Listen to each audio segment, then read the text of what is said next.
फुलंब्री जिल्हा परिषद व पंचायत समिती निवडणुकीसाठी उमेदवारी अर्ज दाखल करताना कोणत्याही प्रकारचा बॉन्ड बंधनकारक नाही. मात्र शपथपत्र नोटरी करण्याची आवश्यकता असल्याचे स्वयंघोषित शपथपत्र सादर करावे लागणार आहे, अशी माहिती निवडणूक निर्णय अधिकारी नीलम बाफना यांनी दिली आहे.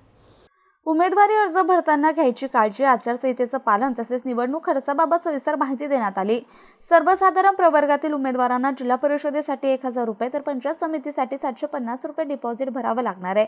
इतर मागासवर्गीय उमेदवारांसाठी जिल्हा परिषदेसाठी 750 रुपये आणि पंचायत समितीसाठी 350 रुपये डिपॉझिट निश्चित करण्यात आलंय.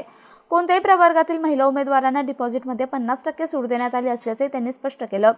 उमेदवारी अर्ज दाखल केल्याच्या दिवसापासून दररोजचा निवडणूक खर्च निवडणूक विभागाकडे सादर करणं बंधनकारक आहे. अर्ज माघारी घेतलेल्या उमेदवारांनाही त्या कालावधीत खर्च सादर करावा लागणार आहे. निवडणूक लढवणाऱ्या उमेदवारांनी संपूर्ण कालावधीत दररोजचा खर्च हिशोब देणे आवश्यक राहणार आहे. पक्षाकडून उमेदवारी अर्ज भरलेल्या उमेदवारांना संबंधित पक्षाकडून बी फॉर्म न मिळाल्यास तो उमेदवार अपक्ष समजण्यात येईल, असंही नीलम बाफना यांनी सांगितलं.